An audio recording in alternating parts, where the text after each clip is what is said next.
नमस्कार, मी Deepali. बालविश्व Marathi baby world मध्ये सर्वांचं मनापासून स्वागत. शाळेमध्ये जाणाऱ्या मुलांच्या पालकांचा नेहमी एक कन्सर्न असतो की बाळाने जसं स्कूल स्टार्ट केलेलं आहे त्यानंतर बाळ हा वारंवार आजारी पडतो आहे, बाळाला नेहमी सर्दी कफ खोकला होत आहे किंवा काही ना काही इन्फेक्शन होत आहे किंवा बाळ हा शाळेत चालल्यापासून बाळाची इम्युनिटी कमी झालेली आहे, बाळाचा ऍक्टिव्हनेस कमी झालेला आहे, बाळाचं पूर्ण शेड्यूल किंवा जे काही रुटीन आहे हे डिस्टर्ब झालेलं आहे. तर असं काय करायला हवं, कोणत्या टिप्स फॉलो करायला हव्या जेणेकरून बाळाची इम्युनिटी ही बूस्ट होईल, बाळ हा ऍक्टिव्ह राहील, एनर्जेटिक राहील आणि हे जे काही स्कूल टाइम आहे, स्कूल एन्व्हायरमेंट आहे हा बाळ एन्जॉय करायला मदत होईल.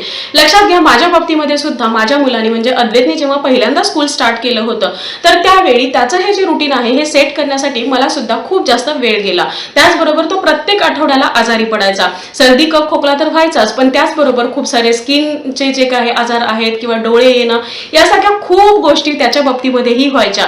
आणि या ज्या काही सगळ्या टिप्स आहेत या मी त्याच्यावरती अप्लाय करत गेले आणि त्या वर्क होत गेल्या. आय होप तुम्हाला सुद्धा या सगळ्या टिप्स ह्या खूप जास्त कामी येतील, तुमचं जे काही शाळेमध्ये जाणारं मूल आहे हे हेल्दी आणि सुदृढ ठेवण्यासाठी. कोणत्या अशा टिप्स आहेत जाणून घेण्यासाठी आजचा हा व्हिडिओ शेवटपर्यंत पाहत राहा. व्हिडिओ आवडला तर व्हिडिओला लाईक शेअर कमेंट करा. चॅनलला नवीन असाल आतापर्यंत सबस्क्राईब केलं नसेल तर सबस्क्राईब करा आणि शेजारी असणारे जे बेल आयकॉन आहे तेही प्रेस करा जेणेकरून येणाऱ्या नवीन व्हिडिओचं अपडेट तुम्हाला मिळत राहील. वळूया आपल्याच्या टॉपिककडे. शाळेमध्ये जाणाऱ्या मुलांना जर तुम्हाला दिवसभर ऍक्टिव्ह ठेवायचं असेल, एनर्जेटिक ठेवायचं असेल, फ्रेश ठेवायचं असेल किंवा बाळाला आनंदी हॅपी ठेवायचं असेल तर सगळ्यात महत्त्वाची गोष्ट जी मी माझ्या अनुभवामधून तुम्हाला सांगते आहे ते म्हणजे बाळाच्या रात्रीच्या झोपण्याचा टायमिंग. बाळाला तुम्हाला जेवढं रात्री लवकर झोपवता येईल तेवढं लवकर झोपवायचं आहे. बाळाची जर एक पुरेशी झोप झाली, बाळाला व्यवस्थित झोप मिळाली तर दुसऱ्या दिवशीचं जे काही मॉर्निंग असेल किंवा दिवसभराचं जे रुटीन आहे हे व्यवस्थित जायला मदत होते. जर रात्री उशिरा झोपत असेल तर अर्थातच सकाळी लवकर व्यवस्थित उठणार नाही. तुम्ही जर जबरदस्ती त्याला उठवत असेल तर सकाळी त्याचा मूड हा पूर्णतः डिस्टर्ब होईल. बाळ हा सकाळी रडत उठेल किंवा त्याची झोप पूर्ण होणार नाही, त्यामुळे तो दिवसभर सुद्धा चिडचिड करत राहील. बाळाची झोप व्यवस्थित झाली नाही तर बाळाला भूक सुद्धा व्यवस्थित लागत नाही. खाणं पिणं ढासळलं की बाळाचं पूर्ण आरोग्य ढासळू शकतं. त्यामुळे स्कूलमध्ये जाणाऱ्या मुलांना तुम्हाला रात्री साधारणतः 9च्या आसपास झोपवणं हे गरजेचं आहे जेणेकरून ते सकाळी 6 किंवा 6:30च्या दरम्यान उठतील किंवा 7च्या दरम्यान उठतील आणि त्यांचं जे पुढचं रुटीन आहे हे व्यवस्थितरित्या जायला मदत होईल. बाळ हा जेवढी शांत झोप घेईल तेवढी बाळाची रोग प्रतिकारक शक्ती सुद्धा छान वाढते, बाळाचा मूड फ्रेश राहतो किंवा बाळ हा आनंदी राहायला मदत होते. जेव्हा बाळ हा फ्रेश असतो, आनंदी असतो तर त्यावेळी शाळेमध्ये शिकवल्या जाणाऱ्या ज्या गोष्टी आहेत या त्याच्या पटकन लक्षात राहतात, तो ग्रास्प करतो किंवा ते जे काही एन्व्हायरमेंट आहे हे बाळाला आवडायला मदत होते. दुसरी महत्त्वाची गोष्ट म्हणजे बाळाचा आहार. बाळ हा स्कूल स्टार्ट करतो तर त्यावेळी बाळाला टिफिन दिला जातो किंवा बाळ जरी टिफिन घेऊन जात असेल तर ते व्यवस्थित खात नाही किंवा बाळाला म्हणावं तेवढं बाळाच्या आहारामध्ये त्या सगळ्या गोष्टी येत नाहीत ज्या आपण घरामध्ये असताना बाळाला देऊ शकतो. अशा वेळी बाळाच्या आहाराकडे तुम्हाला विशेष लक्ष द्यायचं आहे. बाळ थोडंसं खाऊ द्या पण ते जर कॅलरीने युक्त असेल किंवा पौष्टिक असेल, बॅलन्स्ड असेल तर ते बाळाच्या जास्त अंगी लागेल. नॉर्मली काही मुलांच्या बाबतीमध्ये स्कूलमध्ये बाळ हा व्यवस्थित टिफिन खातो पण बऱ्याचदा मुलं हे टिफिन व्यवस्थित खात नाहीत.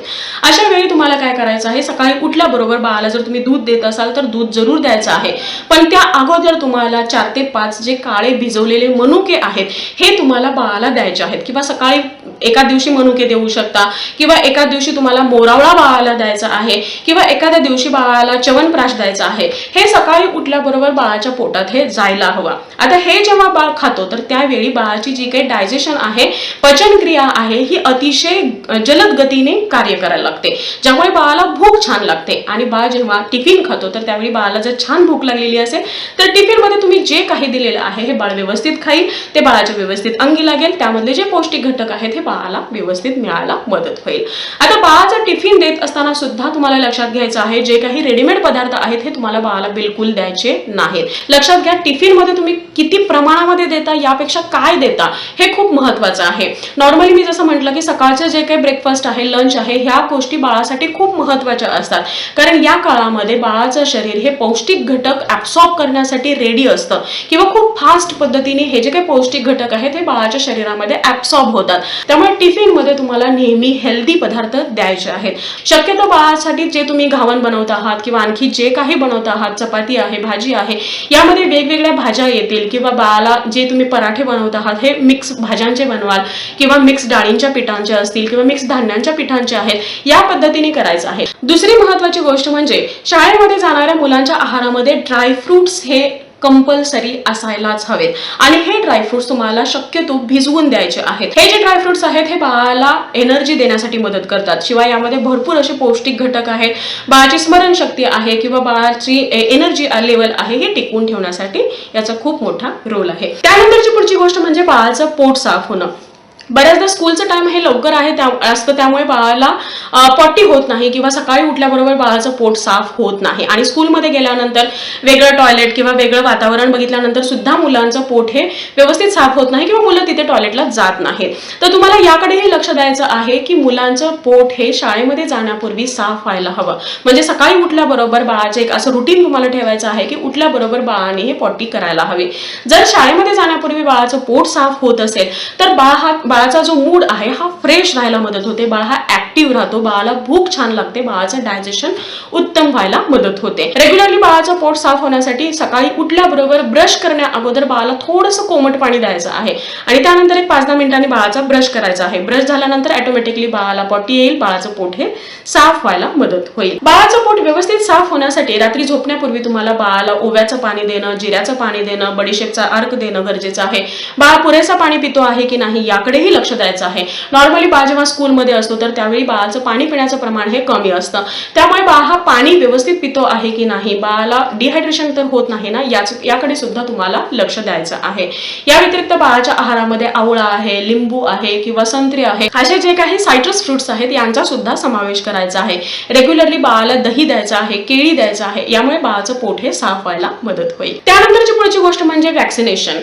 शाळेमध्ये जाणाऱ्या मुलांचं वॅक्सिनेशन हे वेळेमध्ये होणं हे अत्यंत आवश्यक आहे. जे काही व्हायरसेस आहेत किंवा व्हायरल जे काही डिसीजेस आहेत त्यावरती जे काही वॅक्सिन्स आहेत हे तुम्हाला वेळेमध्ये घ्यायचं आहे. या व्यतिरिक्त प्रत्येक वर्षी ऋतू बदलाच्या वेळेस इन्फ्लुएन्झा नावाचं जे वॅक्सिन आहे हे तुम्हाला मुलांना जरूर द्यायचं आहे, ज्यामुळे हे जे काही छोटे मोठे व्हायरल इन्फेक्शन्स आहेत यापासून बाळाचं प्रोटेक्शन होतं.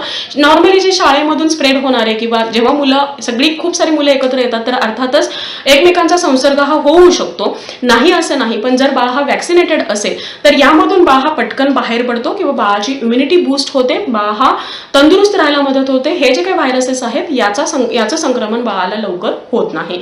या व्यतिरिक्त जे काही बेसिक हायजीन आहे याच्या सवयी बाळाला ह्या असायलाच हव्यात. म्हणजे टिफिन खाण्यापूर्वी हात धुणं असेल किंवा वॉशरूमला जाऊन आल्यानंतर हात धुणं असेल किंवा जेवण झाल्यानंतर हात धुणं आहे, शिंकताना तोंडावरती हात धरणं, रुमाल लावणं असेल किंवा अशा ज्या सवयी आहेत या बाळाला तुम्हाला लावणं गरजेचं आहे. त्या किती महत्त्वाच्या आहेत, कशासाठी आहेत हे सुद्धा बाळाला सांगणं आवश्यक आहे. हे जे बेसिक हायजीन आहे हे जर बाळ फॉलो करत असेल तर बाळ आजारी पडण्याचं प्रमाण कमी होईल, बाळाच्या इम्युनिटीवरती म्हणावा तेवढा ताण येणार नाही आणि बाळाची इम्युनिटी ही बूस्ट व्हायला मदत होईल, बाळ हा आजारी पडण्याचं प्रमाण कमी होईल. त्यानंतरची पुढची गोष्ट म्हणजे व्यायाम. लक्षात घ्या, शाळेमध्ये जाणाऱ्या मुलांचा शारीरिक व्यायाम होणं हे खूप गरजेचं आहे. जेव्हा मुलं मैदानी खेळ खेळतात, शारीरिक हालचाल मुलांची होते, तर त्यावेळी मुलांची जी शरीर यष्टी आहे ही भक्कम व्हायला मदत होते, बाळाची इम्युनिटी सुधारायला मदत होते, बाळ हा बौद्धिक दृष्ट्या सुद्धा अतिशय ऍक्टिव्ह राहायला मदत होते. त्यानंतरची सगळ्यात महत्त्वाची आणि शेवटची गोष्ट म्हणजे तुमचं बाळासोबत असणारं कम्युनिकेशन किंवा बाळाला मिळणारा फॅमिली टाइम. लक्षात घ्या, बाळ जेव्हा स्कूलमध्ये जातो तर 5-6 तास तुमच्यापासून बाळ हा दूर असतो, वेगळ्या वातावरणामध्ये, वेगळ्या लोकांमध्ये, वेगवेगळ्या गोष्टी तो करत असतो आणि अशा वेळी घरामध्ये आल्यानंतर तिथे ज्या काही नवीन गोष्टी झालेल्या आहेत, जो काही त्याला शिकायला मिळालेलं आहे किंवा काही अनुभव त्याला आलेले आहेत, ते अनुभव त्याने तुमच्या सोबत शेअर करणं हे गरजेचं आहे आणि यासाठी त्याला फॅमिली टाइम मिळणं, तुमचा क्वालिटी टाइम मिळणं गरजेचं असतं. लक्षात घ्या, जेव्हा बाळ हा काही गोष्टी तुम्हाला सांगत असतो तर ते तुम्हाला ऍक्टिव्हली ऐकून घ्यायच्या आहेत. यामुळे होईल असं की तुमचा आणि बाळाचा बॉन्ड सुद्धा छान होईल. शिवाय स्कूलमध्ये काय काय गोष्टी होत आहेत याचा तुम्हाला अपडेट मिळेल. स्कूलमध्ये बाळ हा कसा असतो किंवा त्याच्यासोबत इतर टीचर्स असतील किंवा त्याचे जे फ्रेंड्स आहेत, क्लासमेट आहेत, हे कसे आहेत याचा सुद्धा तुम्हाला एक अंदाज येईल. शिवाय जेव्हा बाळ हा या सगळ्या गोष्टी तुमच्यासोबत शेअर करत असतो तर त्या त्यावेळी बाळाला सुद्धा थोडंसं फ्रेश वाटतं, हलकं वाटतं. बाळ जे म्हणतो आहे हे व्यवस्थित ऐकून घ्यायचं आहे आणि त्याच्यावरती पॉझिटिव्ह रिप्लाय करायचा आहे. यामुळे बाळाचा स्कूल टाइम आहे बाळ हा एन्जॉय करायला मदत होईल. तर या काही गोष्टी होत्या शाळेमध्ये जाणाऱ्या मुलांसाठी. आय होप आजचा व्हिडिओ तुम्हाला आवडला असेल आणि हेल्पफुल ठरला असेल. Thank you so much for watching this video. Bye, see you soon with new topic.